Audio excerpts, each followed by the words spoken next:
जय राधा माधव, जय कुंज बिहारी। जय राधा माधव, जय कुंज बिहारी। जय गोपी जन वल्लभ गिरिवरधारी। जय गोपी जन वल्लभ गिरिवरधारी। यशोदानंदन व्रज जन रंजन, यशोदानंदन व्रज जन रंजन। यमुना वनचारी, यमुना वनचारी। जय राधा माधव, जय कुंज बिहारी। हरे कृष्णा कृष्णा कृष्णा हरे हरे, हरे राम राम राम हरे हरे। हरे कृष्णा कृष्णा कृष्णा हरे हरे, हरे राम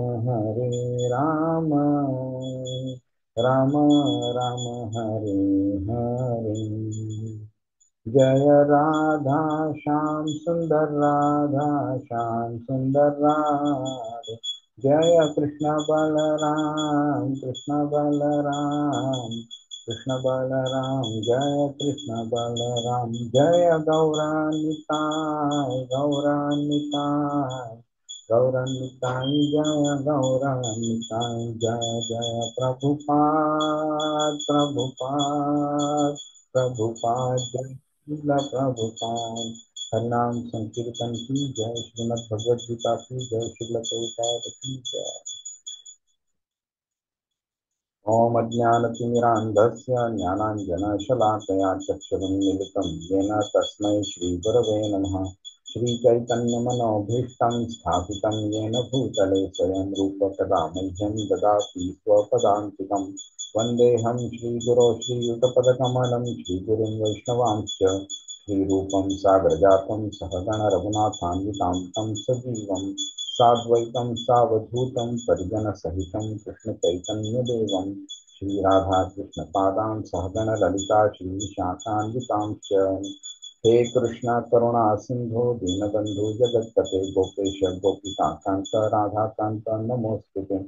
तप्त कांचन गौरांगी राधे वृंदावनेश्वरी वृषभानुसुते देवी प्रणमामि हरिप्रिये। वाञ्छाकल्पतरुभ्यश्च कृपा सिन्धुभ्य एव च पतितानां पावनेभ्यो वैष्णवेभ्यो नमो नमः। नमो विष्णुपादाय कृष्णकृष्णाय भूतले श्रीमते भक्तिवेदान्त स्वामिनिति नामिने। नमस्ते सारस्वते देवे गौरवाणी प्रचारिणे निर्विशेष शून्यवादी पाश्चात्य देशतारिणे। जय श्री कृष्ण चैतन्य प्रभु नित्यानंद श्री अद्वैत गदाधर श्रीवासादि गौरभक्तवृंद। हरे कृष्णा कृष्ण कृष्ण हरे हरे, हरे राम राम राम हरे हरे। हरे कृष्णा। कोण सांगू शकेल आपण मागच्या आठवड्यात काय शिकलो? हरे कृष्ण प्रभूजी. हरे कृष्णा। आपण मागच्या आठवड्यात 8.6 केलेला श्लोक. तर या श्लोकात श्रीकृष्णांनी आपल्याला एक मूलभूत सत्याबद्दल सांगितलं होतं. म्हणजे अ, तज अ, तज त- त्याजती अंते काले वरम, म्हणजे मृत्यूच्या क्षणी ज्या भावाचा भावम जो स्मरण करतो पुढील जन्मात तो त्या अवस्थेत भावास प्राप्त होतो. कारण हा अंतिम विचार आयुष्यभर बऱ्याच्या प्रबळ चैतन्यातून म्हणजे सदातत भव भावित निर्माण होतो. तर श्रीकृष्णांच्या धामी जाण्यासाठी आपल्याला आयुष्यभर म्हणजे नियमित पणे कृष्ण भावना जोपासणे आवश्यक आहे. जसं म्हणजे आपण गेल्याला बघितलेलं की जसं सत्वगुणात जगणे किंवा आयुष्य श्रीकृष्णाच्या सेवेत अर्पण करणे आणि त्याचं पवित्र नामाचं सतत जप करत राहणे, आणि एक आपण अजून एक बघितलेलं की जे दैन्य भावनेने म्हणजे श्रीकृष्णाला पूर्णपणे समर्पित होऊन आपल्याला जे कष्ट किंवा आपल्याला जे सुख दुःख जे मिळतात ते सहन करणे.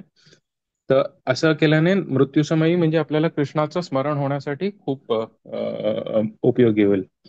आणि अजून एक आपण बघितलेलं की त्या मृत्यूसमयी जे विचार आणि आसक्तीचा जो परिणाम असतो हा जगात जगात घडलेला म्हणजे आपल्या जगलेल्या आयुष्यामध्ये आपण ज्या जगलेल्या गोष्टी असतात त्याच्यामुळे असतो. तर तो आपल्या जीवनाच्या पुढच्या टप्प्याला त्यालाही आकार देतो. सॉरी, जीवाच्या पुढच्या टप्प्याला म्हणजे मृत्यूनंतरच्या पुढच्या टप्प्यालाही आकार देतो. तर म्हणून आध्यात्मिक साधनेद्वारे सजग तयारी आवश्यक आहे हे आपण बघितलेलं. आपण एक उदाहरण पण घेतलेलं की जसं एक आपण प्रभूंचं उदाहरण घेतलेलं की त्यांनी त्या मुलीबद्दल विचार करत होते आणि मग त्यांचा पुढचा जन्म एका मुलीचा झालेला. तोही आपण एक उदाहरण घेतलेलं.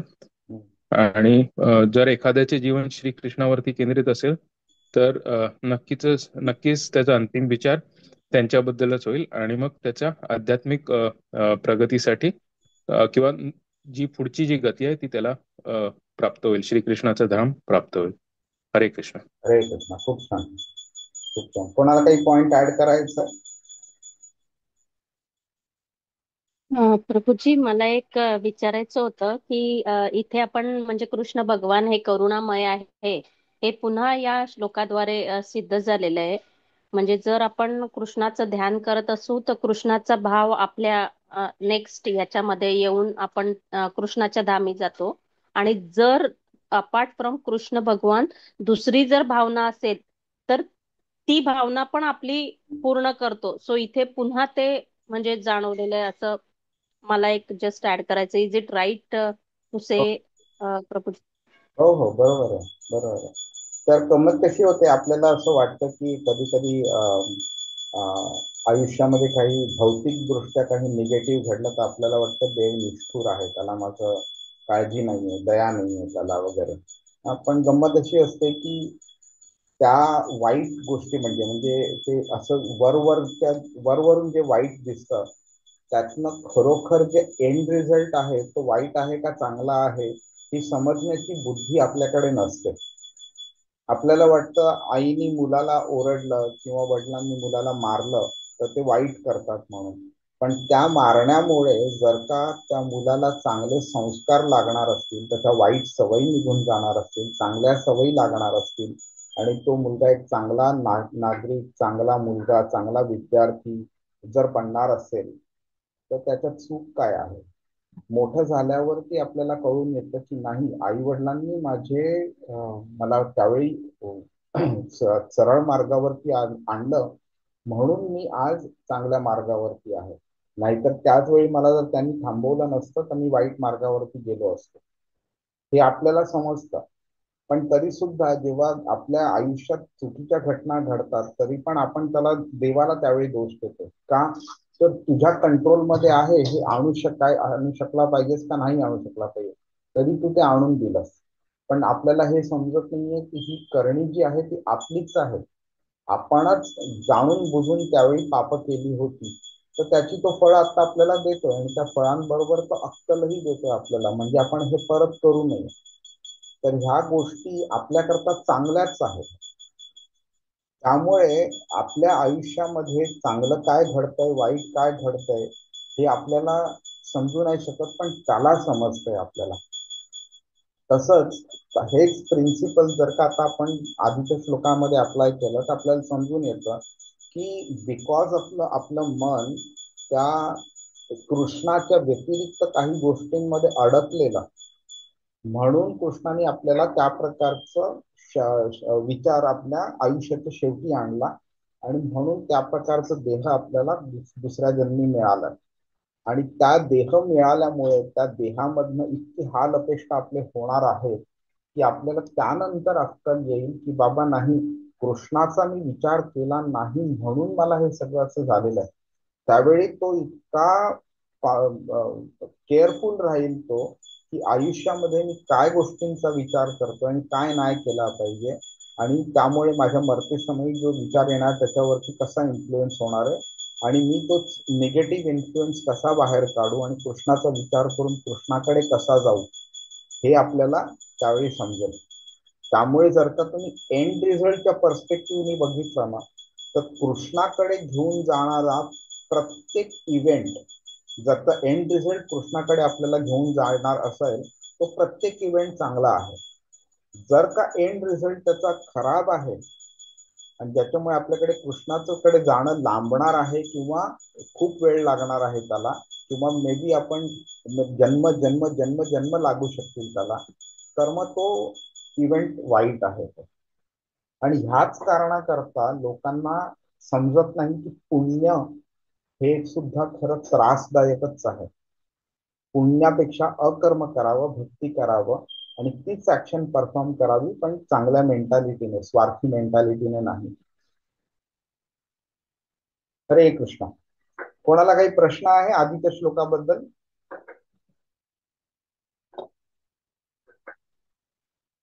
नाही. बर, आता मी तुम्हाला एक प्रश्न विचारतो.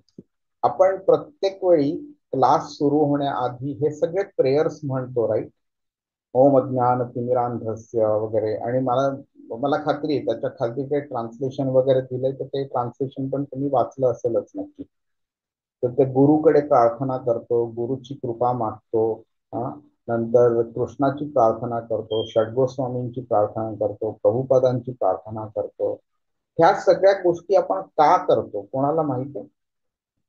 कोण सांगेल आपल्याला? म्हणजे काय आपल्याला असं वाटतं की एका पिक्चर बघताना कशी सुरुवातीला नावं दिसतात, त्याप्रमाणे आपण पण तसं काहीतरी करतोय वगैरे, त्यामागे काही तुम्हाला वाटतं काही अर्थ आहे? असं काय आहे आणि तो अर्थ?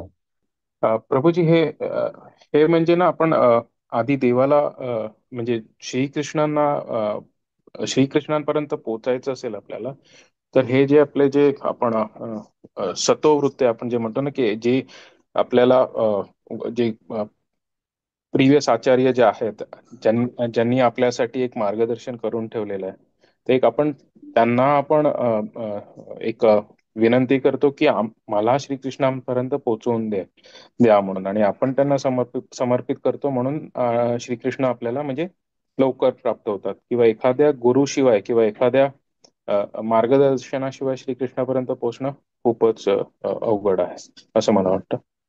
आता हरे कृष्ण. हेच लॉजिक जर का आपण अप्लाय केलं, तर आता आपण भगवद्गीता शिकतोय, हा, तर काय गुरुचा काय रोल आहे ह्याच्यामध्ये? मला गुरुनी तर कधी भगवद्गीता शिकवली नाहीये. मला जी काही शिकवली ती कृष्णाने शिकवली. मग गुरुला का नमस्कार करू? प्रभूजी, मला असं वाटतं की गुरूंच्याच मुखातून श्रीकृष्ण आपल्याला मार्गदर्शन करत असतो, म्हणून गुरूंची कृपा असणं खूप खूप गरजेचं आहे.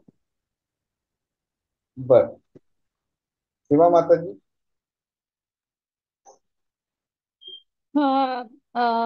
हो प्रभूजी, म्हणजे मला पण हेच मान्य आहे की आपण कृष्णाच्या चरणी किंवा कृष्णाच्या धामी जाण्याकरता it is not easy for सर्वसामान्य व्यक्तीला हे सगळ्या गोष्टी करून त्याच्यापर्यंत पोहोचणं. सो आपली ती तेवढी लेवल किंवा म्हणजे आपली म्हणण्यापेक्षा मी माझी म्हणेन, ती सत्वगुणी लेवल इन्क्रीज करण्याकरता आणि आपल्याला राईट पाथ देण्याकरता. आणि I remember in earlier third और सेकंड श्लोक गुरुचं महात्म्य त्याच्यामध्ये सांगितलेलं आहे की कसा गुरु आपल्याला आध्यात्मिक मार्गाला नेतो बेसिकली.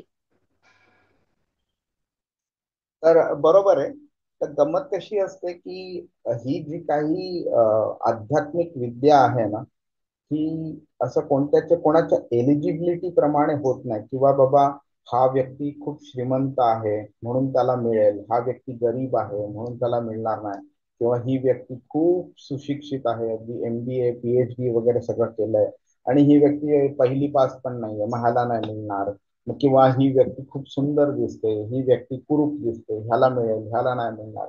या फिजिकल कॅरेक्टरिस्टिक्स वरती अध्यात्म विद्याचा काहीही संबंध नसतो. प्रत्येक अध्यात्म विद्या प्रत्येक क्वालिटी वरती डिपेंडेंट असते. ती क्वालिटी भक्ती रिलेटेड असते फक्त. आणि गंमत अशी आहे की भक्तीमधनं कृष्ण प्रसन्न व्हावा ही आपण त्याच्यावरती जोर जबरदस्ती कधी करू शकत नाही. त्याची इच्छा असेल, आपली भक्ती सिन्सिअर असेल, अगदी अगदी प्रामाणिक असेल, कन्सिस्टंट असेल, अहैतुकी असेल वगैरे, तर कृष्ण प्रसन्न होतो. आणि त्या लेवलला आपलं पोचणं म्हणजे जसं सीमा माते जे म्हणाल्या त्या लेवलला आपली पोचण्याला खूप वेळ लागेल. आता तरी ती वेळ नाही, आज तशी नाहीये. त्याच्याकरता गुरु गुरु परंपरा, सगळे जे आचार्य वगैरे आहेत, चैतन्य महाप्रभू, श्रीमती राधाराणी, बलराम वगैरे, ह्या सगळ्यांची कृपा आवश्यक असते. आपण लिटरली प्रॅक्टिकली स्पीकिंग आपण एक पाऊल सुद्धा अध्यात्माच्या मार्गावरती स्वतःहून चालू एवढी आपली लायकी नाहीये. त्याच्याकरता कॉन्स्टंटली आपला हात, आपलं पूर्ण शरीर मागणं धक्का मारणं, ही कृपा कोणी ना कोणीतरी आपल्यावरती करत राहावी लागते. आणि त्यात ती कृपा आपल्याला मिळावी म्हणून आपण त्यांच्या चरणी प्रार्थना करतो. तर आपण काय करतो की आपण त्यांना प्रार्थना करतो की माझी काही एलिजिबिलिटी नाहीये, ही सगळी तुमची कृपा आहे ज्याच्यामुळे मी आजपर्यंत इथे पोहोचलोय, आणि पुढे घेऊन जाणं सुद्धा माझी एलिजिबिलिटी नाहीये, तुम्हीच मला पुढे घेऊन जाऊ शकता. म्हणून त्यांच्या चरणी आपण प्रार्थना करत असतो. म्हणून ही सुरुवातीला क्लास सुरू होण्याआधी ही प्रार्थना करत असतो. आपल्याला एखादी गोष्ट बोलता यावी म्हणून सुद्धा त्यांची कृपा हवी, आपल्याला एखादी गोष्ट समजावी म्हणून सुद्धा त्यांची कृपा हवी. कधी कधी असं होतं की आपण क्लासमध्ये बसलेलो असतो पण आपलं मन कुठेतरी भरकटलेलं असतं, किंवा अमुक एका क्षणी कोणीतरी घराची बेल वाजवतं, किंवा कोणीतरी व्यक्ती काहीतरी बोलायला येतं आणि आपल्याला ते जे ऐकायचं असतं ते ऐकू शकत नाही. हे अडथळे सुद्धा येऊ नयेत ह्याच्याकरता सुद्धा कृष्णाची आणि गुरुची कृपा लागते. त्यामुळे कोणतीही गोष्ट अध्यात्मक जगतातली कोणतीही गोष्ट आपल्याला ज्याचा फायदा होऊ शकतो ती मिळण्याकरता कृपा इज मॅन्डेटरी. आणि ती कृपा मिळवण्याचा प्रयत्न आपण ह्या प्रार्थनेद्वारे करतो. आणि हीच गोष्ट आज आपण आपल्या श्लोकाबरोबर सुद्धा अप्लाय करू शकतो. ओके, आपण आधी कृष्णाचं स्मरण करतोय, आधी गुरुचं स्मरण करतो, आणि मग आपण पुढच्या कार्याला सुरुवात करतो. लेक्चर देण्याचं कार्य, लेक्चर ऐकण्याचं कार्य, लेक्चर समजण्याचं कार्य, कृष्ण तत्व समजण्याचं कार्य. आणि आज हेच आपल्याला कृष्ण आजच्या श्लोकाद्वारे शिकवणार आहे. तर आज आपण बघून घेऊया 7वा श्लोक.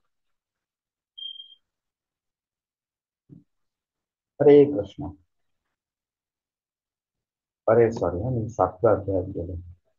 तस्मात् सर्वेषु कालेषु मामनुस्मर युध्य च मय्यर्पितमनो बुद्धिर् मामे वैश्यस्य संशयः. अनुवाद. हरे कृष्णा. म्हणून हे अर्जुना, तू सदैव माझे म्हणजेच कृष्ण या रूपाचे स्मरण केले पाहिजे, आणि त्याचबरोबर तुला आपल्या युद्धरूपी स्वधर्माचेही आचरण केले पाहिजे. तुझी कर्मे मला अर्पण केल्याने आणि तुझ्या मनाला आणि बुद्धीला माझ्या ठाई स्थिर केल्याने तुला निस्संदेह माझी प्राप्ती होईल. हरे कृष्ण. हरे कृष्ण. आता काय झालंय, आता आधीच्या 2 श्लोकांमध्ये कृष्ण काय बोलला बरं? अर्जुनाने काय प्रश्न विचारलेला म्हणून हे कृष्ण हे सगळं सांगतोय? कोण सांगेल? 5 प्रश्न विचारले होते, त्यातला 5 प्रश्न की मृत्यूनंतर काय होतं. बरोबर. तर हा ते 8 प्रश्न विचारलेले, त्याच्यात त्या 7 प्रश्नांची उत्तरं त्यांनी 3ऱ्या आणि 4थ्या श्लोकात दिली. 8वा प्रश्न म्हणजे मृत्यूसमयी जे तुझे स्मरण करतात त्यांचं पुढे काय होतं, हा प्रश्न अर्जुनाने विचारलेला. त्याचं उत्तर त्यांनी 5व्या श्लोकापासून द्यायला चालू केलं. आणि 5व्या श्लोकामध्ये त्यांनी डायरेक्ट उत्तर पहिल्यांदा दिलं की जे स्मरण करतात त्यांचं काय होतं. कृष्ण बोलला, अंतकालेच मामेव स्मरण मुक्त्वा कलेवरम यः प्रयाति समद्भावम याति नास्त्यत्र संशयः. जे माझं स्मरण करतात मृत्यूसमयी ते मला प्राप्त होतात. आणि जे त्याचं स्मरण करत नाहीत ते 6व्या श्लोकामध्ये त्याचं उत्तर दिलं, यम यम वापी स्मरण भावम त्यजत्यन्ते कलेवरम तम तमेवैति कौंतेय सदा तद्भाव भाविक. जे कृष्णाचं स्मरण करत नाहीत ते ज्या गोष्टीचं स्मरण होतं त्या प्रकारचे त्यांना शरीर दुसऱ्या जन्मी मिळतं. ओके. आता अर्जुनाला एक प्रश्न निर्माण होऊ शकतो की बाबा कृष्ण बोललाय माझं स्मरण कर, आणि म्हणजे काय, तर जर कृष्णाचं स्मरण केलं पाहिजे आणि कृष्णाचं स्मरण मर्त्यक्षणी जर केलं आपण, तर आपल्याला त्याच्या प्रकारचं देह प्राप्त होऊ शकतं. तर अर्जुनाला असं वाटू शकतं की कृष्णाचं स्मरण करणं हे खूप सिंपल आहे आणि युद्धापेक्षा ते जास्ती बरं आहे. अर्जुनाने सुरुवात काय केलेली की बाबा युद्ध करणं म्हणजे खूप पाप करणार आहे मी, इतक्या लोकांना मारणार आहे आणि हे सगळं जे होणार आहे त्याला जबाबदार मी असणार आहे. त्यामुळे त्याला युद्धातनं युद्ध करायचं नव्हतं, पण युद्धातनं पलायन पण करू शकत नाही कारण क्षत्रिय आहे तो. युद्ध करायचं पण नाहीये, आपल्या स्वकीयांना मारायचं पण नाहीये. हा, किंगडम पण त्यांना राज्य हवं पण आहे, राज्य त्यांना देऊ पण शकत नाही. दुर्योधन माफी पण मागणार नाही, दुर्योधन स्वतःहून पण देणार नाही. अशा विचित्र स्थितीमध्ये तो अडकलेला. ना तो बाहेर पडू शकतोय, ना तिकडे उभा राहू शकतो, ना इतर कुठे जाऊ शकतो, काही करू शकत नाही. अशा स्थितीमध्ये तो कृष्णाला शरण जातो आणि बोलतो मला शिकव, मी तुझा शिष्य आहे, काय करायचं ते मला सांग म्हणून. आता त्याला हे जो 2 श्लोक आहेत त्याच्यामुळे त्याला असं एक नवीन आयडिया आली असेल की बाबा कृष्णानेच बोललाय माझं स्मरण कर, म्हणजेच मला युद्ध करायची गरज नाही, मी संपूर्ण आयुष्य त्याचं स्मरण करत बसलो, युद्ध करायची गरज नसली मला, तर हे जास्ती सिंपल आहे. तर त्याला असं वाटू शकतं, म्हणून कृष्ण लगेच उत्तर ह्या श्लोकात देतोय. तस्मात. तस्मात म्हणजे काय, तर देअरफोर इंग्लिशमध्ये आपण बोलतो म्हणून. म्हणजे काय, तर आधीचे 2 श्लोक जे दिलेले आहेत, तो बोललाय कृष्ण, त्या 2 श्लोकांच्या कॉन्टेक्स्टच्या बेसिसवरती कृष्ण बोलतो म्हणून असं असं असं असं. देअरफोर आपण सुरुवात करतो ना एका पॅरेग्राफची, तर आधीच्या कॉन्टेक्स्टच्या बेसिसवरती आपण बोलतो देअरफोर. तर म्हणून बोलतो सर्वेषु कालेषु. ओके. सर्वेषु म्हणजे प्रत्येक क्षणी, प्रत्येक क्षणी. असं बोलू नाही शकणार आपण की बाबा आता मी ऑफिसमध्ये आहे, हे माझं प्रोफेशनल वर्ल्ड आहे आणि मी इकडे कृष्णाचं स्मरण नाही करणार, इथे मी फक्त प्रोफेशनल, फक्त कामाचा विचार करणार. कृष्ण हे बोलत नाहीये. तुमची 24 ते 24 तास तुम्ही काम करा, जेवत असा, अंघोळ करा, झोपलेले असा, तुम्ही काहीही करा. सर्वेषु कालेषु, प्रत्येक क्षणी काय करायचंय, 2 ऍक्टिव्हिटीज. माम. ओके. इथे तो कोणत्याही बाकीच्या गोष्टीबद्दल बोलत नाहीये, माम बोलतोय, माझं, मला, माझं स्मरण कर, अनुस्मर कर.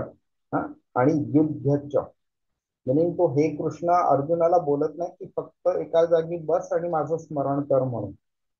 कृष्ण कुठेही पूर्ण भगवद्गीतेत बोलला नाहीये की स्वतःच कर्म सोडून दे, फक्त माझं कर म्हणून. नाही, कृष्ण बोललाय की तू माझं करच कर आणि पॅरलली तू तुझं काम कर, आणि ही भक्ती झाली. तुकाराम महाराजांनी सुद्धा जेव्हा एक्झॅक्ट मला कॉन्टेक्स्ट आठवत नाहीये, पण एका ठिकाणी ते म्हणालेले की सगळं कामधंदा सोडून जर का कृष्णाचं करायचं असेल तर ते जास्ती सिंपल आहे, पण संसारात राहून, संसार करून, संसाराच्या रिस्पॉन्सिबिलिटीज वाहून जो व्यक्ती कृष्णाचं स्मरण करू शकतो तो जास्ती चांगला भक्त असतो. तर एकदा अशी एक अशी घटना अशी छोटीशी घडलेली. तर एक नारद मुनी एकदा विष्णूंबरोबर कुठेतरी प्रवास करत होते आणि एका ठिकाणी आले. तर नारद मुनीला एक व्यक्ती दिसली आणि जी असं शेतात काम करता करता विष्णूंची भजनं वगैरे गात होता, त्यांचं स्मरण करत होता, त्यांचं कीर्तन करत होता. तर विष्णू आणि नारद मुनीला बघितलेलं की हा भक्त खूप उत्कृष्ट आहे म्हणून. तर नारद मुनींना प्रश्न पडला की बाबा काय याच्यात उत्कृष्ट, तो शेतात काम करतो, काम करता करता तो गातोय वगैरे. तर त्यांनी नारद मुनींना हा प्रश्न विचारला, हा कशा रीतीने उत्कृष्ट झाला, मी तर तुमचं कॉन्स्टंटली नाव घेत असतो, तर हा उत्कृष्ट कसा म्हणून. तर विष्णू बोलले बरं एक काम करतो, ओके, एक डोक्यावरती असं एक हंडा घे, पाण्याचा भरून पूर्णपणे काठापर्यंत पाणी भरलं पाहिजे. हा, आणि तो हंडा डोक्यावरती ठेव, आणि हे जे एक काही देऊळ होतं, तिथे मंदिर होतं, तर त्या मंदिराला प्रदक्षिणा घाल, 3 प्रदक्षिणा घालायच्या, पण त्या हंड्यातलं पाणी एक थेंबर सुद्धा खाली पडला नाही पाहिजे. तर नारद मुनी बोलतात ठीक आहे, मी करतो तसं. एक हंडा घेतात, पाणी भरून आणतात, पूर्ण पाणी भरतात आणि डोक्यावरती ठेवतात आणि चालायला चालू करतात. त्यावेळी त्यांना जाणवतं की बाबा हे पाणी न पडून देणं त्या हंड्यातनं खूप डिफिकल्ट आहे. त्यामुळे ते अतिशय सावधपणे एक एक एक एक पाऊल उचलत हळूहळू हळूहळू ते मंदिराच्या भोवती प्रदक्षिणा घालतात आणि नंतर हंडा खाली उतरवतात 3 प्रदक्षिणा झाल्यानंतर. आणि ते झाल्यानंतर मग ते विष्णूंना बोलतात की बाबा मी केलं म्हणून. तर मग विष्णू त्यांना बोलतात की बाबा बरं, हे करत असताना तुला माझं स्मरण झालेलं का? मग नारद मुनींना जाणवतं की खरंच की माझं पूर्ण कॉन्सन्ट्रेशन त्या हंड्यातलं पाणी खाली पडू नये त्यावरती होतं, पण विष्णूंवरती त्यावेळी नव्हतं. त्यावेळी नारद मुनींना विष्णू सांगतात की काम करता करता स्वतःच सहजपणे आणि माझं स्मरण करणं हे जास्त चांगलं आहे म्हणून. तर इकडे सुद्धा कृष्ण हे नाही बोलला अर्जुनाला कुठेच की बाबा तू सोड रे सगळं, माझी भक्ती करायची आहे ना, तू जा हिमालयामध्ये आणि तिथे जपमाळ घेऊन जप करत बस म्हणून. तसं नाही बोललाय कृष्ण. काय बोललाय, हा जो शब्द आहे ना इथे च दिसतो ना, युद्ध च लिहिलेलं आहे ना, तो च इज व्हेरी इम्पॉर्टंट. च म्हणजे काय, अँड. संस्कृत मधला च म्हणजे इंग्लिश मधला अँड, आणि. तर ह्याच्यात जर तुम्ही जोडले ना, माम अनुस्मर आणि युद्ध, ह्याचा अर्थ हा होतो. ओके, म्हणजे काय, तर माझं स्मरण कर आणि युद्ध कर. कृष्ण असं नाही बोललाय की फक्त स्मरण कर किंवा फक्त युद्ध कर किंवा दोन्ही करू नको. कृष्ण स्मरण कर आणि युद्ध कर बोललाय. आणि आपण ही जी ऑर्डर ऑफ वर्ड्स आहे ना, स्मरण आधी आणि युद्ध नंतर, त्याबद्दल सुद्धा आपण बोलू आपण त्याबद्दल. आणि मग कृष्ण काय बोलतोय, मय्यर्पी तमनो बुद्धी, मला तुझं मन आणि बुद्धी अर्पण कर आणि त्याप्रमाणे तू कर्म कर. मामे वैश्यस्य संशय असंशय, तू निस्संदेह माझी प्राप्ती करशील. ओके, तर कृष्णाने एक्सपेक्ट केलेलं की अर्जुन ह्याचा चुकीचा अर्थ काढू शकतो, किंवा अर्जुन नाही तरी अर्जुन आपल्यासारख्यांना रिप्रेझेंट करतोय तिकडे, पण आपल्यासारख्या लोकांना त्याचा चुकीचा अर्थ निघू शकतो. म्हणून त्या चुकीच्या अर्थाला अजिबात जागा न देण्याकरता कृष्ण ती स्पष्टता लगेचच्या लगेच ह्या श्लोकामध्ये आणतात. तर हा जो श्लोक आहे, तुम्हाला मागे सांगितल्याप्रमाणे 8व्या अध्यायाचा 5वा 6वा 7वा श्लोक अतिशय म्हणजे अतिशय इम्पॉर्टंट आहे. प्रॅक्टिकल ऍप्लिकेशन ऑफ भक्ती करता हे 3 श्लोक अतिशय इम्पॉर्टंट आहेत. त्यामुळे कृष्ण इथे हायलाइट करते भक्ती आणि स्वतःच कर्तव्य ह्यांनी हातात हात घालून चाललं पाहिजे. भक्ती म्हणजे सेवा, सेवा म्हणजे ऍक्शन आलीच आली. एका ठिकाणी बसून मी फक्त जपमाळ करत बसलो आणि मी बोललो मी कृष्णाचा मोठा भक्त आहे, तर त्या भक्तीपेक्षा कृष्णाला सेवा केलेली जास्ती आवडतं. आणि आपण बोललोय सेवा म्हणजे भरपूर प्रकारची सेवा असू शकतात. मंदिर बांधणं, डीटीजना ड्रेस करणं, अभिषेक घालणं, पूजा करणं, त्यांची फुलं आणणं त्यांच्याकरता, भोगा बनवणं, प्रसाद घेणं, ते भांडी घासणं, प्रसाद त्यांच्याकरता बनवणं, त्यांच्याकरता डिवोटीजची सेवा करणं, किती किती गोष्टी आपण करू शकतो आपण ना. कीर्तन करणं, कीर्तन लोकांना ऐकवणं, लेक्चर देणं, भगवद्गीता शिकणं, भागवतम शिकणं, सगळ्यांना ते शिकवायचं वगैरे, किती गोष्टी आपण कृष्णाकरता करू शकतो. तर ते करत राहणं आणि भक्ती करत राहणं आणि आपलं कर्तव्य करत राहणं, हे एकत्र करणं जास्ती चांगलं आहे. मन आणि बुद्धी कृष्णाला अर्पण करून आपण आध्यात्मिक दृष्ट्या कृष्णाशी संलग्न होतो. आणि म्हणूनच कृष्ण बोलते की निश्चितपणे निस्संदेह तुम्ही मला प्राप्त करू शकता. तर हा श्लोक असा आहे, असे बरेच काही श्लोक आहेत भगवद्गीतामध्ये तिसऱ्या अध्यायाचा 30वा श्लोक, 11व्या अध्यायाचा 55वा श्लोक, ज्याच्यामध्ये हा 8व्या अध्यायाचा 7वा श्लोक, हे काही श्लोक आहेत ज्याच्यामध्ये भक्ती आणि कर्म हे एकत्र कृष्णाने गुंफवलेले आहेत. त्या श्लोकाचा आपण सारांश तसा बघून घेतला थोडा, तर कृष्णाने आधी सांगितलेलं त्याचं स्मरण केलं तर काय होतं, त्याच्या ऐवजी दुसरंच स्मरण काय केलं तर काय होतं. म्हणून आता अजून एक प्रश्न निर्माण होतो की आपला जो हा अंतिम विचार आहे हा आपल्या स्वतःच्या इच्छेने होऊ शकतो का? माझी इच्छा झाली कृष्णाचं स्मरण करणं लास्ट मोमेंटला, मी करू शकेन का? त्याला तो विचार आयुष्यात येण्याकरता मला आधी काय केलं पाहिजे, मी स्वतः ते घडवून आणू शकतो का? त्यामुळे ती जी तयारी जी आहे मृत्यूची, त्याची साधना जी आहे, ती तयारी जी आहे ती दररोज करावी लागते. ही दैनंदिन साधना झाली. म्हणून कृष्ण बोलतोय की ह्या सगळ्या मागे जे आता मी तुला सांगितलं ते अचीव करण्याकरता तुला काय केलं पाहिजे. म्हणून अर्जुनाला तो बोलतोय की सर्वेषु कालेषु, प्रत्येक क्षणाला माझे स्मरण कर, मनुस्मरण, आणि त्याचबरोबर तुझी लढाई सुद्धा कर. आपलं जीवन सुद्धा एक लढाई सारखंच आहे. दररोज आपण उठतो, दररोज आपल्याकडे काही चॅलेंजेस असतात, दररोज आपण त्या चॅलेंजेसना सॉल्व्ह करतो आणि परत दुसऱ्या दिवशी उठतो. आपण प्रत्येक दिवशी एक लढाई, नवीन लढाई असते. ती लढाई करण्याआधी कृष्णाचं स्मरण करणं अतिशय आवश्यक आहे आणि ती लढाई लढत असताना सुद्धा कृष्णाचं स्मरण करणं आवश्यक आहे.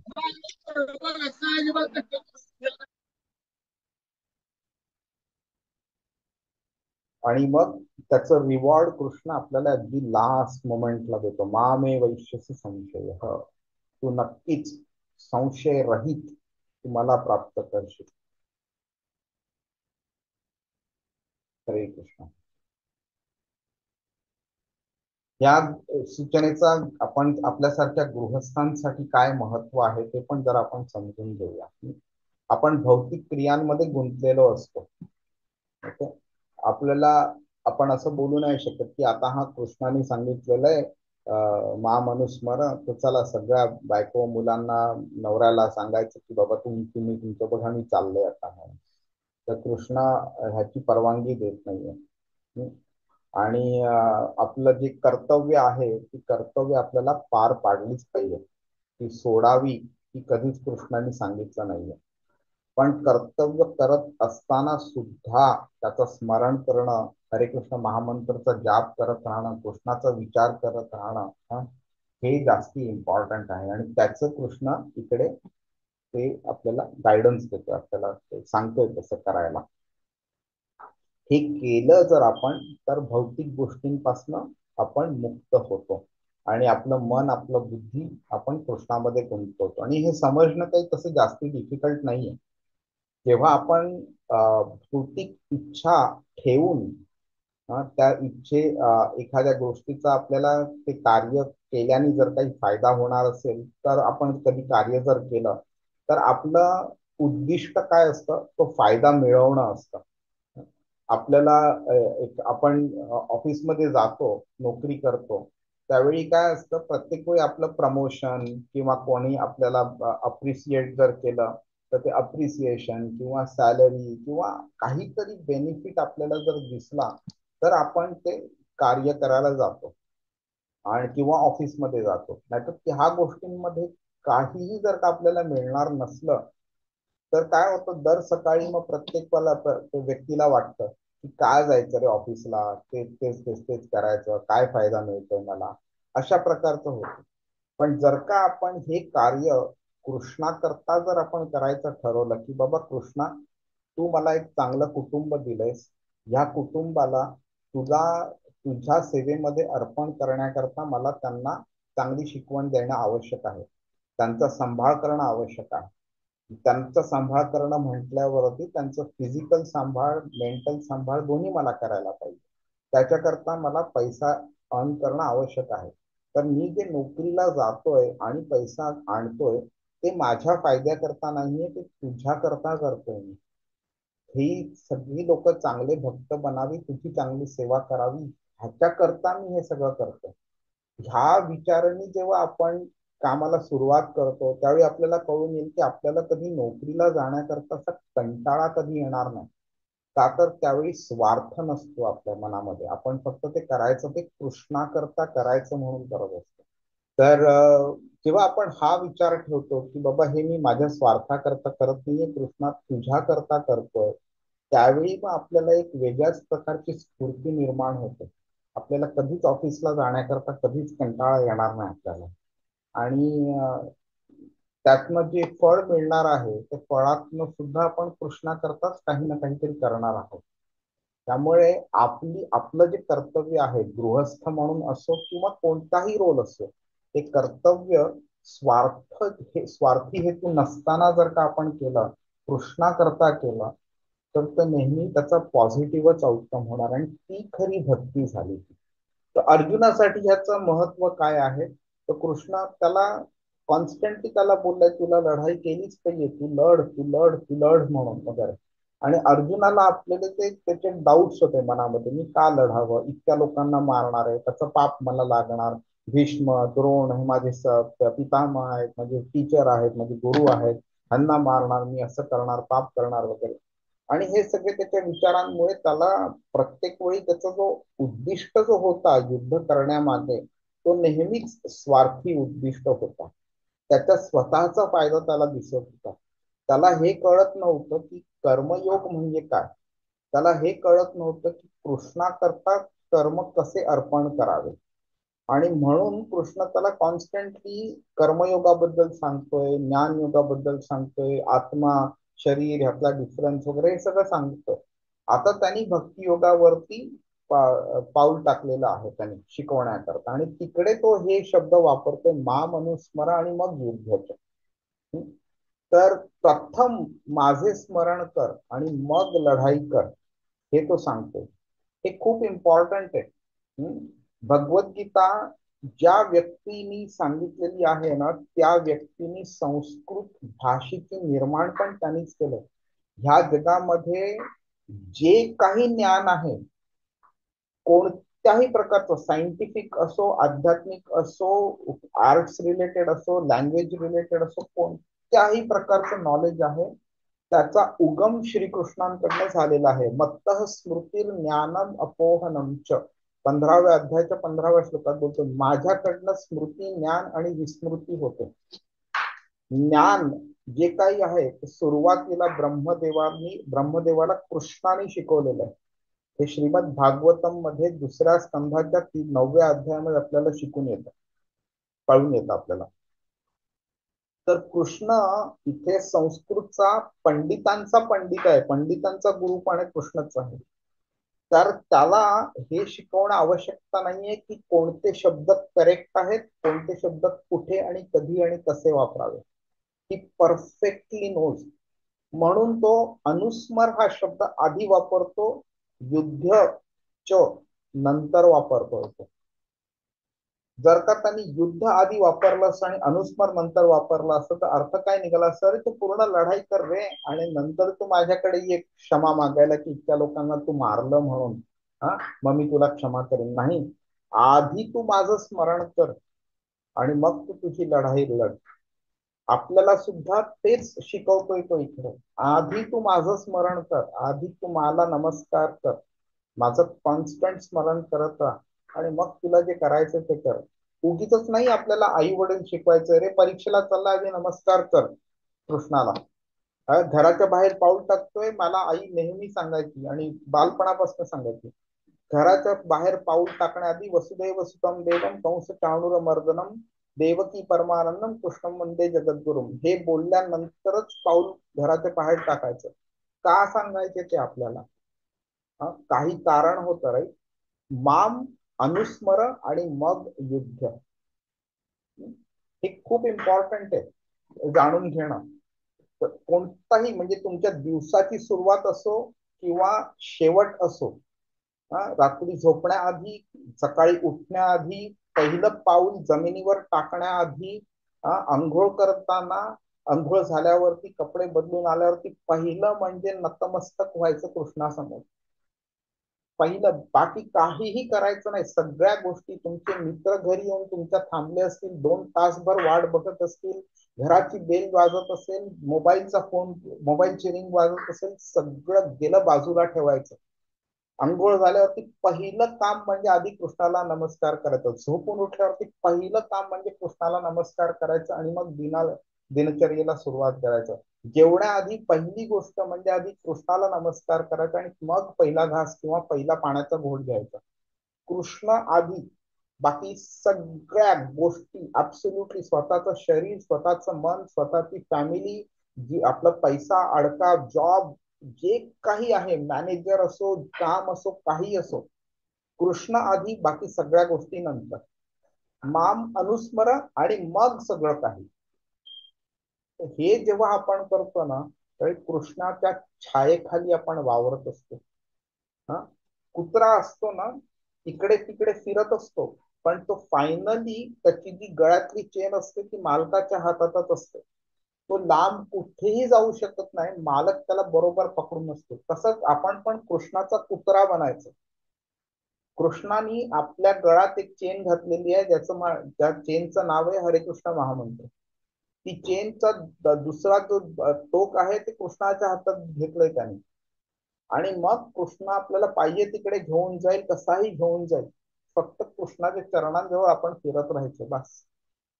त्यांनी इकडे तिकडे लांब जरी आपल्याला पाठवलं तरी आपल्याला कॉन्फिडन्स असला पाहिजे की चेनचं दुसरा टोक कृष्णाच्याच हातात आहे. तोच आपल्याला कुठेही घेऊन जाईल, कसाही घेऊन जाईल, पण आपल्याला भरकटून देणार नाही तो आपल्याला. हा विश्वास असला पाहिजे आपल्याला कृष्णावर. आणि ह्या विश्वासाने नंतर मग आपण कोणतंही कार्य केलं ना, तर ते भक्ती करता ते चांगलंच असेल. भौतिक दृष्ट्या कसंही असो, ते आपल्याला त्याच्यातनं लॉस होवो, आपल्याला काहीही इजा होवो, काही प्रॉब्लेम होवो, त्याची काळजी नाही करायची. कारण फायनली कोणतं कार्य कसं घडवून आणायचं आणि त्याचा रिझल्ट काय द्यायचा, किती द्यायचा, कधी द्यायचा, त्यात ते पण तोच कंट्रोल करतो येतो. त्यामुळे आपल्याला त्याची काळजीच नसली पाहिजे. आणि ह्यानी जर आपण कर्म केलं आपलं, तर ते कर्म राहत नाही, ती भक्ती राहते, ती भक्ती बनते. त्यामुळे कृष्ण इथे काय बोलतोय की आपलं जे नेचर आहे, आता ह्या गोष्टीमध्ये इथे अर्जुनाचं नेचर जे आहे, कृष्ण इथे सांगतोय की तुझं स्वभाव जो आहे तो क्षत्रिय स्वभाव आहे. त्या क्षत्रिय स्वभावानुसार तुला युद्ध करणं भागच आहे. तू करशील सुद्धा. तू नाही करायचं तू जरी बोलत असला तरी तू शेवटी तू युद्ध करणारच करणार. 18व्या अध्यायाच्या 59 आणि 60व्या श्लोकामध्ये तो बोलतोय कृष्ण की तू जर माझ्या मार्गदर्शनाप्रमाणे वागला नाहीस आणि लढला नाहीस तू, तर तू चुकीच्या मार्गाने जाशील.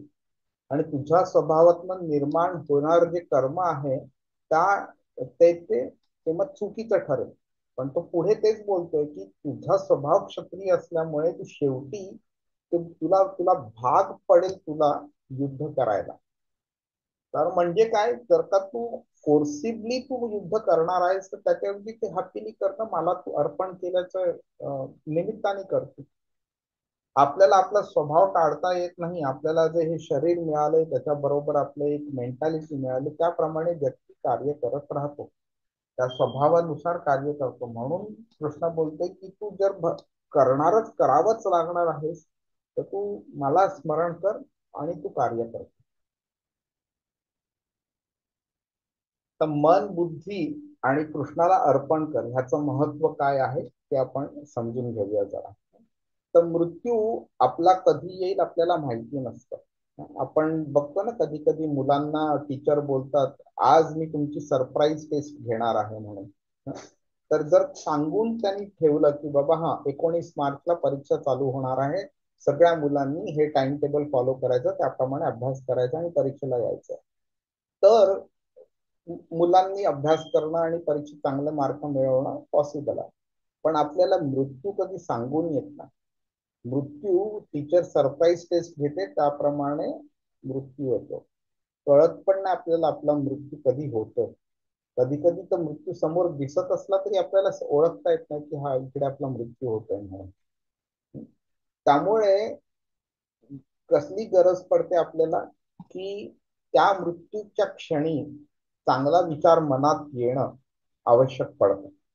आता जर आपण आपला मृत्यू कधी येणार आहे माहिती नाहीये किंवा मृत्यू येत असेल तरी सुद्धा आपण जर ओळखू नाही शकलो तर आपण जाणून बुजून सुद्धा चांगला विचार त्यावेळी आणू शकणार नाही, कारण आपल्याला माहितीच नाही की तो हा मृत्यू आहे म्हणून. तर त्याच्याकरता आणि आपसुकपणे जर का विचार यायचा असेल मनात तर तो कृष्णा रिलेटेड असेलच त्याची काही गॅरंटी नाहीये. आणि अशा वेळी मग फायनल एक्झाम मध्ये मग आपण फेल होणार आणि ते फेल झाल्यानंतर मग परत ते जीवनचक्र चालू राहणार, जीवन मृत्यूचं चक्र. आणि ते अवॉइड जर करायचं असेल तर आयुष्यभर कृष्णा रिलेटेड आपलं मन संलग्न असणं, आपली बुद्धी संलग्न असणं कृष्णाकडे हे मॅन्डेटरी बनत आहे. तसा त्या प्रकारचं चैतन्य जर तयार झालं आपलं तर मग कृष्णाचं स्मरण करणं डिफिकल्ट पडत नाही. म्हणून कृष्ण आधीच्या श्लोकात बोला ना, सदाप्तक भाव भावित. आयुष्यभर आपण ज्या प्रकारचं विचार ठेवतो, ज्या प्रकारची आसक्ती ठेवतो, ज्या प्रकारचे कर्म घडतो, ज्या प्रकारची आपली मेंटॅलिटी असते त्या प्रकारचे विचार आपल्याला येत राहतात. आणि म्हणून आयुष्यभर चांगल्या विचारांची प्रॅक्टिस करणं हे खूप गरजेचं बनतं. म्हणून कृष्ण बोलतोय की जर का तुम्ही तुमचं मन आणि बुद्धी जर मला अर्पण केली तर तुमच्या विचार नेहमी चांगलेच असतील, सत्वगुणी असतील आणि कृष्णा स्पेसिफिक ते विचार असतील. आणि हे जे विचार जे आहेत किंवा हे जे समर्पण ज्याला आपण बोलू शकतो हे फक्त शाब्दिक किंवा भावनिक नसलं पाहिजे. हे आपले सगळं म्हणजे बुद्धी वापरून केलेलं पाहिजे. आता मन जनरली तुम्ही बघितलं तर मन इमोशनल असतं. मनाला वाटतं आपण अमुक एक गोष्ट करावी, त्या करण्यामागे जर काही आध्यात्मिक नुकसान होणार असेल तरी मन त्याची पर्वा नाही करत. का तर इंद्रिय त्याला इतकं फोर्स करत राहतात की तो इंद्रियांना बळी पडलेला असतो आणि इंद्रिय बोलतात नाही नाही नाही अमुक एका ठिकाणी मला जाऊन खायचंच आहे. अरे बाबा तुझं पोट खराब आहे, नाही नाही नाही तरी खायचंय मला. मग जाऊन मन आपल्याला फोर्स करतं की चल आपण जाऊया ह्या रेस्टॉरंट मध्ये खात बसूया वगैरे. आणि मग नंतर मग विकार वगैरे चालू होतात. त्याच प्रकारे म्हणजे नुसतं इंद्रिय, जिभेचंच इंद्रिय नाही तर बघायला आवडतं गोष्टी डोळ्यांना, श्वास घ्यायला आवडतं नाकाला, त्वचे रिलेटेड आवडतं. तर ह्या सगळ्या गोष्टी चुकीच्या असताना सुद्धा मन आपल्याला ते फोर्स करत राहतं, नाही करायला पाहिजे करायला पाहिजे. तर मनाचे हे डिसिजन्स जे असतात ना, काय करायचं आणि काय नाही करायचं, ह्याचा बुद्धीचा वापर करूनच हे सगळे डिसिजन्स होतात असं नाहीये. मेजॉरिटी वेळा बुद्धीचा वापर न करता मनाचे हे डिसिजन झालेले असतात. आणि नंतर डिसिजन घेऊन ऍक्शन घेतल्यानंतर मग आपल्याला वाईट वाटत राहतं. ते जेव्हा वाईट वाटतं त्यावेळी आपलं मन बाजूला गेलेलं असतं, तो कोपऱ्यात उभा राहून नसतो मजा बघत बसलेला असतो. त्यावेळी बुद्धीचा वापर चालू झालेला असतो आणि बुद्धीला जाणवतं, बुद्धी आपल्याला सांगत राहते अरे तू हे का केलंस, तू हे चुकीचं केलं, हे करायला नव्हतं पाहिजे. पण नंतर परत काही दिवसांनी परत इंद्रिय फोर्स करायला लागतात, परत मन आपल्याला सांगतं की ते करायचं, ते करायचं. आपलं त्याची आठवण होते मागच्या वेळी आपण न करायचं होतं, करायला नको होतं तरी सुद्धा ते आपण केलेलं आणि त्याच्यामुळे आपल्याला किती त्रास झालेला त्याचं स्मरण पण आपल्याला असतं, तरी सुद्धा आपण ते जाऊन चुकीचं कार्य करत राहतो. म्हणजे जाणून बुजून केलेली चुकीचं कार्य.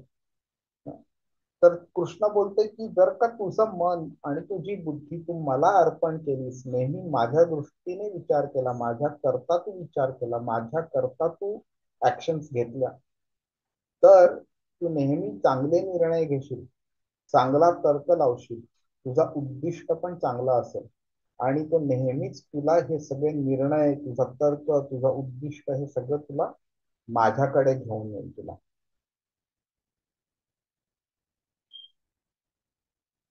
ही आपली कोणतंही शारीरिक कार्य असो, कोणतंही मानसिक कार्य असो, जर का आपण कृष्णा करता करत राहिलो, कृष्णाला अर्पण करून करत राहिलो आपली दैनंदिन कर्म असो वगैरे, तर ते नंतर मग समर्पण त्याचं कृष्णाकडे होत राहतं. आणि गंमत कशी होते, सुरुवातीला आपल्याला ते थोडं मेकॅनिकल वाटू शकतं, की आपल्याला समजत नसतं आपण काय करतोय. कृष्णाने सांगितलं आपल्याला समर्पण कर म्हणून आपण त्या दृष्टीने करतोय, पण तरी सुद्धा त्याचं प्रॉपरली अर्थ कळत नसतो. पण ह्याला कसं आहे, ह्याला थोडी प्रॅक्टिस लागते. ह्याला अगदी पहिल्याच दिवशी आपण परफेक्ट बनू असं नाहीये, त्याला वेळ लागतो त्याला. त्यामुळे पण कृष्णाने सांगितलं आहे म्हणून करणं, त्याच्यावरती विश्वास ठेवून करणं, हे हे आवश्यक आहे. कृष्णावरती पूर्णपणे विश्वास ठेवावा आणि त्यांनी सांगितल्याप्रमाणे करत राहावं. ग्रॅज्युअली आपल्याला कळतं की आपण काय करतोय, का करतोय आपण, त्यातला आपल्याला प्रॉपर अर्थ कळायला आनंद मिळत राहतो त्याची सेवा केल्याने. आणि हे सगळं जेव्हा करतो त्यावेळी आपण मनाला जो आहे ना, एका आपला मन जे आहे, आपली इंद्रिय आहे, त्यांना एक प्रॅक्टिस देतो, त्यांना घडवतो आपण. चांगल्या मार्गावरती आणतो त्यांना. आणि हे सगळे चांगले विचार आपल्या मनामध्ये कॉन्स्टंटली असल्यावरती मग मृत्यू समयी कृष्णाचं स्मरण करणं मग तेवढं डिफिकल्ट बनत नाही त्याला. हे सगळे चांगले विचार आपल्या मनामध्ये तेव्हा पण प्रकट होतात कृष्णा रिलेटेड, आणि मग कृष्णाचं स्मरण करणं सिंपल पडतं. आता हे जे स्मरण जे आहे ना, हे असं कोणतं ऑर्डिनरी स्मरण नाही की बरं हा अरे बाजूला आपल्या एक मंदिर आहे विठ्ठलाचं किंवा कृष्णाचं, तर येता जाता आपण त्याला नमस्कार केला, बाकीचे 30-23 तास 23.5 तास आपण जे काही वायफळ करायचं ते करतो. तर हे तसं नाहीये. कृष्ण बोलतोय कॉन्स्टंट. म्हणजे असं नाहीये की बाबा 24 तासामध्ये 5 मिनिटं माझं स्मरण केलं तर त्या 23 तास 55 मिनिटं जी विचार आपल्या मनात आहेत त्यांचा इन्फ्लुएन्स आपल्यावरती जास्ती होईल त्या 5 मिनिटांच्या स्मरणापेक्षा. आता बऱ्याच वेळा तुम्ही बघा, एखाद्या पिक्चरचं गाणं आपण ऐकतो किंवा एखादं पिक्चर बघतो, तर ते पिक्चरची स्मृती किती दिवस राहते आपल्या मनामध्ये. तर ते 3 तासाचा तो पिक्चर असतो, त्या 3 तासाच्या पिक्चरनी किती आपलं मन पूर्णपणे झाकळलेलं असतं. आपल्याला सुरुवातीचे काही दिवस त्या व्यतिरिक्त काही विचारच मनामध्ये येत नाही. नंतर नंतर सुद्धा ती स्मृती थोडी अस्पष्ट होते, पण तरी सुद्धा त्याचे जे ठळक भाग असतात ते आपल्याला लक्षात येतात. आणि किती किती महिने किती वर्ष ते लक्षात राहतात. एखादं गाणं आपण ऐकतो ते किती दिवस आपण गुणगुणत राहतो. तर तुम्ही इमॅजिन करा, ह्या गोष्टींमुळे तुम्हाला कृष्णाचं स्मरण होण्याची प्रोबॅबिलिटी किती रेड्यूस होते तुमची. आमचे एक खूप खूप चांगले एक डिवोटी आहेत, तर त्यांनी आम्हाला भक्तिशास्त्री हा कोर्स शिकवलेला, ज्याच्यामध्ये भगवद्गीता, भक्तिरसामृत सिंधू वगैरे हे सगळं शिकवलेलं आम्हाला त्यांनी. तर त्यांनी स्वतःच एक उदाहरण दिलं. तर ते जेव्हा एकदा मायापूरला गेलेले, मायापूर म्हणजे जिकडे चैतन्य महाप्रभू अवतरलेले, कलकत्त्यापासून 3 तासावरती येतं. तर ते एकदा मायापूरला गेलेले, तर तिथे गंगेमध्ये स्नान करायला गंगेत उतरले आणि काहीतरी झालं, त्यांचा पाय सरकला थोडा आणि ते जरा आत गेले, ते पडले खाली आणि ते बुडत होते ते. तर 1-2 भक्तांनी बघितलं, लगेच त्यांनी उड्या मारल्या पाण्यामध्ये, त्यांना पकडलं, त्यांना वाचवलं आणि त्यांना बाहेर काढलं. आणि मग लगेच त्यांना विचारलं त्यांनी की तुम्ही तर इतके चांगले डिवोटी आहात, म्हणजे ही साधारणपणे म्हणजे 12-13 वर्षांपूर्वीची गोष्ट आहे. त्यावेळी त्यांचं वय साधारणपणे 50-55 तरी होतं. तर त्यावेळी त्यांना विचार, तुम्ही एवढं चांगले डिवोटी आहात वगैरे, तर तुमच्या मनात कृष्णाचा विचारच आला असेल ना त्यावेळेला, बुडत्या क्षणी. तर मग त्यांना लगेच जाणवलं. ते बोलले की नाही, अगदी म्हणजे स्पष्टपणे सांगतो मी की माझ्या मनामध्ये त्यावेळी कृष्णाबद्दल विचार आला नव्हता. ते बोलले की एक पर्टिक्युलर 19व्या वर्षी, म्हणजे त्या घटनेला जवळजवळ 30 वर्ष झालेली. तर ते जेव्हा 19 वर्षाचे होते, तर 30-35 वर्षापूर्वी म्हणजे 19 वर्षाचे असताना त्यांनी एक ऍडव्हर्टाइजमेंट बघितलेली. त्या ऍडव्हर्टाइजमेंट मध्ये एक गाणं होतं. ते गाणं त्यांना त्यावेळी आठवलं. ते बोलले की ह्या आधीच्या म्हणजे आता जी 30-35 वर्ष झाली, त्या 30-35 वर्षामध्ये मी ते गाणं कधीही ऐकलं नाही. पण 19 वर्षाच्या असताना हे जेव्हा मी गाणं ऐकलं, ते मला आत्ता ह्या क्षणी मला आठवलं. तर बुडत असताना ज्या व्यक्तीने 50-55 वर्षाची व्यक्ती जी 30-35 वर्ष कृष्णाची सेवा करते आणि आधीची 15-20 वर्ष त्यांना कृष्ण कोण आहे हेही माहिती नव्हतं, तर त्यांना 30-35 वर्षांची सेवा करून सुद्धा कृष्णाचं स्मरण नाही झालं त्या क्षणाला. त्यांना ते 19व्या वर्षी ऐकलेल्या त्या गाण्याचं स्मरण झालं त्यांना. तर आपल्याला समजू शकतो की आपल्यासारखी व्यक्ती जी दिवसातना तासभर कृष्णाचं स्मरण करते, त्या आपल्यासारख्या व्यक्तीची कृष्णाचं स्मरण होणं मृत्यू समयी हे किती लो प्रोबॅबिलिटीचं आहे म्हणून. त्यामुळे कृष्ण इथे बोलतोय सर्वेषु कालेषु. तर आपण काय होईल जेव्हा कृष्णाचं स्मरण आपण सर्वेषु कालेषु करू आपण, त्यावेळी ऑटोमॅटिकली बाकीच्या गोष्टींचं स्मरण होणं आपल्या बाहेर पडेल आपल्या आयुष्यात. म्हणजे काय, पॉझिटिव्ह गोष्ट तर येईलच येईल, निगेटिव्ह गोष्टी आपल्या स्मरणाच्या बाहेर निघून जातील. आणि अशा पद्धतीने जर आपण स्मरण केलं आणि मग आपण आपली कार्य केली, तर कृष्ण बोलतोय की तुम्हाला माझं स्मरण मृत्यू समयी होऊ शकतं म्हणून. तर बऱ्याच वेळा काय होतं की लोकांना वाटतं की अरे कृष्णाचं स्मरण करायचंय, ठीक आहे करू आपण. सकाळी उठल्यावरती मी नमस्कार केला, मध्ये कधीतरी वाटलं एखादं भक्तीचं गाणं वगैरे ऐकलं, मग बाकी मग मित्रांबरोबर चकाट्या पिटत बसा, इकडे जा तिकडे बघा, हे करा ते करा, हेच टाइमपास केला दिवसभर. तर अशा पद्धतीने जीवन जगल्यावरती कोणत्या बेसिसवरती कृष्ण आपल्याला आठवेल. तर आपल्याला हे समजलं पाहिजे की आपलं जे जीवन आहे हे हेतुपूर्ण असलं पाहिजे. आपण एका हेतूनी जगलं पाहिजे की बाबा मला कृष्णाचं स्मरण लास्ट मोमेंटला व्हायचंय, त्याच्याकरता मी पूर्ण प्रयत्न करतोय, त्याच्याकरता मी ह्या सगळ्या गोष्टी करणार आहे आणि ह्या अमुक एक गोष्टी मी बंद करणार आहे. तर त्याच्याकरता म्हणजे जे काही करावं लागेल ते करणं आणि जे काही सॅक्रिफाईस करावं लागेल ते सॅक्रिफाईस करणं हे आवश्यक आहे. ते करायलाच पाहिजे. तरच आपण एक्सपेक्ट करू शकतो की हो मला कृष्णाचं स्मरण लास्ट मोमेंटला होऊ शकतं. म्हणजे काय, तर कोणत्या गोष्टींचं स्मरण ठेवणं, कोणत्या गोष्टींचं स्मरण नाकारणं, कोणत्या गोष्टी आपल्या आयुष्यात आणणं आणि करणं आणि कोणत्या गोष्टी आपल्या आयुष्याच्या बाहेर धक्का मारणं, हे आपल्याला डिसाईड केलं पाहिजे. आता असं पण मनात विचार येऊ शकतो की मी कर्तव्य तर माझं करतोय ना, मग कृष्णाचं स्मरण काय एवढं आवश्यक आहे वगैरे. तर भक्ती जर आपण मागे बघितल्याप्रमाणे, तर कोणाला काही प्रश्न आहे का? हा टॉपिक डिफिकल्ट वाटतोय समजायला की थोडा मजा येत नाहीये, कसं काय आहे का? नाही नाही प्रभूजी, तसं काही नाही. अभिनील प्रभू, योगिनी माताजी. नाही नाही प्रभूजी, तसं नाही ते. बर. तर भक्ती ही सक्रिय आहे हे आपण बघितलेलं आहे. म्हणजे असं निष्क्रिय नाही, म्हणजे एका जागी बसलंय आणि मला बोलते कृष्णावरती प्रेम आहे, बाकी कृष्णा करता काही करत नाही, असं नाही. त्यामुळे आपल्याला आपले कर्तव्य पण पार पडावे लागते, कारण आपल्याला शरीर दिलेलं आहे, शरीराची जोपासना करणं आवश्यक आहे. आपल्या शरीराच्या वरती आपल्या कुटुंबाचं पण संगोपन होणं आवश्यक आहे. आपल्याला त्यांच्याकरता पण काम केलं पाहिजे.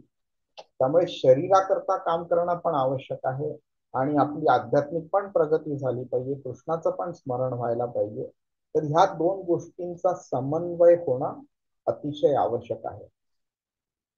म्हणूनच कृष्ण आपल्याला हा एक सुंदर असा मार्ग देतो. आता तुकारामांचं तुम्ही बघितलं असेल ना, एकदम सुस्पष्ट असं उदाहरण आहे तुकारामांचं चरित्र. म्हणजे तुकारामांनी भक्ती केली, तुकारामांनी घरा रिलेटेड कार्य पण केलं.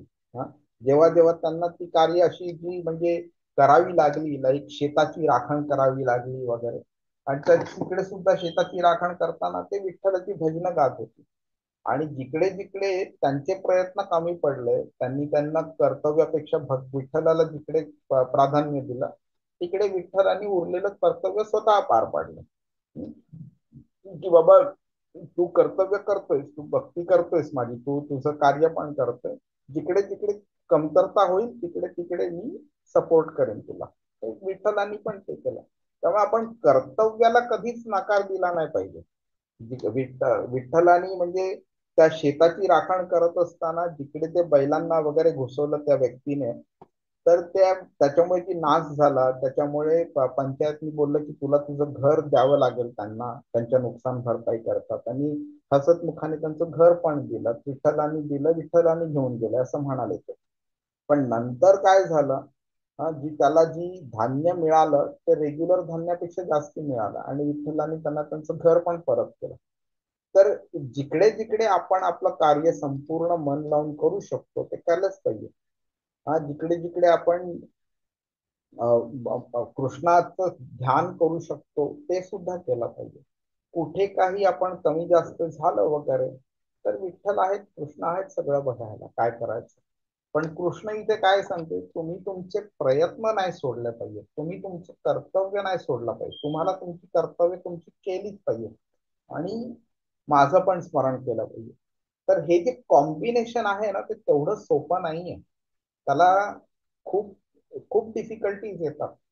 आता तुम्हाला जे हे आपण फिलॉसॉफी आता बोलतोय ना, तर तुम्ही उद्या सोमवारपासून जेव्हा ऑफिस चालू होईल ना, त्यावेळी तुम्ही तुमच्या प्रॅक्टिस मध्ये आणण्याचा प्रयत्न करा. मीटिंग चालू आहेत, तुम्ही बोलतायत, समोरची व्यक्ती बोलते, तुम्हाला कृष्णाचं स्मरण होईल. ड्रायव्हिंग करतायत तुम्ही, ट्रॅफिक मध्ये आहात, सगळे हॉर्न वगैरे वाजवत बसलेले आहेत, स्मरण होईल कृष्णाचं. इकडे बॉस चिडलेला आहे, शिव्या घालतोय तो, तिकडे होईल स्मरण कृष्णाचं. दुःख मिळतंय, बाजूच्या कलिगला प्रमोशन मिळालं, तिसऱ्या कलिगला इन्क्रीमेंट मिळालं, आपल्याला काही नाही मिळालं, होईल स्मरण कृष्णाचं त्यावेळेला. तर ह्या तेवढ्या सिंपल नाही आहेत गोष्टी. आणि जर का ह्या म्हणजे थातूर मातूर आपण बोलू शकतो, तर अगदी अतिशय क्षुल्लक अशा गोष्टी आहेत. 4 वर्षांनी तुम्हाला याची आठवण पण नाही होणार की अमुक एका दिवशी मला काही प्रॉब्लेम झालेला म्हणून दुःख झालेलं मला, म्हणून विसर पण पडून जाईल. तर ह्या अशा क्षुल्लक गोष्टींच्या मुळे सुद्धा आपल्याला कृष्णांचं स्मरण होणार नाही. तर मृत्यू समयी जेव्हा 40,000 विंचू एका वेळी चावत असतील आपल्याला, तेवढे वेदना होत असतील, तर त्या वेदनेमध्ये कृष्णाचं काय स्मरण होणार आहे आपल्याला. त्या वेदना इतक्या आपल्या मनाला, शरीराला, आपल्या बुद्धीला एवढ्या त्रास देणार आहे, आपल्याला एवढा त्रास होणार आहे, त्या अशा अवस्थेमध्ये कृष्णाचं स्मरण होणं किती डिफिकल्ट आहे.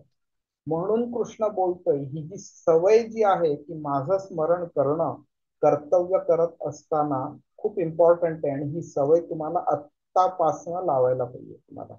तर ही आता तसं वेळ झालेला आहे, मी ह्याच्यामध्ये काही डीप मध्ये जात आहे. तर सगळ्यात सिंपल गोष्ट कृष्णाचं स्मरण करणं म्हणजे हरे कृष्ण मंत्राचा जाप करणं. तुम्ही अक्षरशः कोणत्याही क्षणी तुम्ही कृष्णाचं मंत्र जाप करू शकता. पूजा करत असा, काम करत असा, तुम्ही जेवत असा, तुम्ही फिरायला गेलेला असा, तुम्ही काहीही करा, आंघोळ करताना करा, तुम्ही कोणत्याही क्षणी हरिकृष्ण महामंत्राचा जाप करू शकता. आणि अगदीच तो समजा तुम्ही जेवत असाल तर जेवता जेवता जाप करणं मुश्किल पडतं, तर निदान स्मरण तर नक्कीच करू शकता. तर हे मी तुम्हाला उदाहरण सांगितलेलं मी बहुतेक वेळेचा. तर एकदा रुक्मिणी माता कृष्णाला विचारलं तिने की तुम्ही काय सारखं अर्जुन अर्जुन करत असता, मी तुमच्या बाजूला असताना सुद्धा तुम्ही अर्जुनाची तारीफ करत असता, म्हणून असं का. तर तो बोलला की तू स्वतः जाऊन बघ, म्हणून जा अर्जुनाला भेट असता, म्हणून तुलाच कळेल म्हणून. तर ती अर्जुनाच्या महलात प्रवेश करते आणि तिकडे अर्जुनाला शोधत असते, कुठे आहे कुठे आहे म्हणून. अर्जुन दिसत नाही. मग तिला कळतं, कोणतरी सांगते की अर्जुन आता त्याच्या बेडरूम मध्ये आहे म्हणून. तर ती खरं तर अशी कोणी व्यक्ती बाई कोणाच्या दुसऱ्याच्या बेडरूम मध्ये जात नाही, पण तिला उत्कंठा असते अर्जुन आता काय करतोय बघायची, कारण कृष्णाने सांगितलं म्हणून ती डायरेक्ट बेडरूम मध्ये एंटर करते. तर अर्जुन त्यावेळी झोपलेला असतो आणि झोपलेला असतो, कोणी नसतं त्याच्या बेडरूम मध्ये त्यावेळेला. तरी सुद्धा तिकडनं कृष्ण कृष्ण कृष्ण असं आवाज येत असतो. कोणीतरी कृष्णाचा नाम जप करतोय हे ऐकू येत असतं. तर रुक्मिणी माता बघत राहते इकडे कोणी नाहीये, मग आवाज कुठून येतोय. मग ती त्या आवाजाच्या दिशेने चालायला लागते आणि ती जवळ जाऊन ऐकते. त्यावेळी कळतं की कृष्ण अर्जुनाच्या केसांमधनं कृष्ण कृष्ण कृष्ण हा आवाज ऐकू येतो. त्यावेळी तिला जाणवतं की जी व्यक्ती कृष्णाचं नाव झोपेत सुद्धा घेते त्या व्यक्तीला कृष्ण तर कॉन्स्टंटली स्मरण येणारच आणि कृष्ण त्या व्यक्तीचं कॉन्स्टंट स्मरण करणार.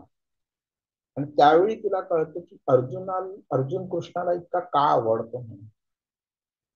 तर विदुर एकदा म्हणालेले धृतराष्ट्राला उपदेश करताना की अर्जुन हा कृष्णाचा श्वास आहे म्हणून. तर आपण समजू शकतो की त्या लेवलची आपल्याला भक्ती केली पाहिजे म्हणून. तर आपल्याला कृष्णाचं स्मरण आपल्याला नक्कीच्या नक्की अगदी शेवटच्या क्षणी होऊ शकतं. मग आपल्याला एक वेगळी प्रॅक्टिस अशी करायची गरज नाही. बऱ्याच वेळी भक्त विचारतात की असं मी काय करू शकतो म्हणून. तर मानसिक म्हणजे आपण हरे कृष्ण मंत्राचा जाप करू शकतो आणि शारीरिक म्हणजे जे आपण कर्तव्य करतोय, ऑफिस मध्ये जातो, काम करतो आपण, फॅमिली करता काम करतो वगैरे, ह्या सगळ्यांचं आपण कृष्णाला अर्पण करू शकतो. आपण प्रत्येक वेळी कृष्णाला सांगू शकतो की हे जे मी करतोय ते तुझी सेवा मी जास्ती चांगली करू शकेन किंवा माझी फॅमिली तुझी सेवा जास्ती चांगली करू शकेल म्हणून करतो. मग त्या गोष्टीमध्ये यश द्यायचं नाही द्यायचं, किती द्यायचं, कसं द्यायचं, कधी द्यायचं, हे संपूर्णपणे तो ठरवतो. मग आपला स्वार्थ नसतो त्याच्यामध्ये. बुद्धीच्या दृष्टीने सुद्धा आपण समर्पण करू शकतो. हा आपण आपली बुद्धीचा वापर कृष्णाला समजण्यामध्ये करू शकतो, त्याचं तत्व समजण्यामध्ये करू शकतो, त्याच्या लीला ज्या आहेत त्या अजून चांगल्या पद्धतीने समजण्याचा प्रयत्न करू शकतो. हे संपूर्ण सत्य जे आहे ते समजण्याचा प्रयत्न आपण आपल्या बुद्धीचा करू शकतो आपण. आणि लास्टला बघूया, मामे वैश्यसी संशय कृष्ण बोलतोय म्हणजे तू निसंशय मला प्राप्त होशील. ओके. आणि त्यामुळे तो अर्जुनाला आणि त्या दृष्टीने आपल्याला सुद्धा आश्वासन देतोय की तुम्ही सतत माझं समर्पण करा, सतत जी कृती करा ती समर्पित कृती करा.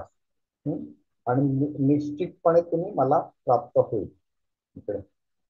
आणि ती यशाची इथे ती गॅरंटी देतोय कृष्ण आपल्याला.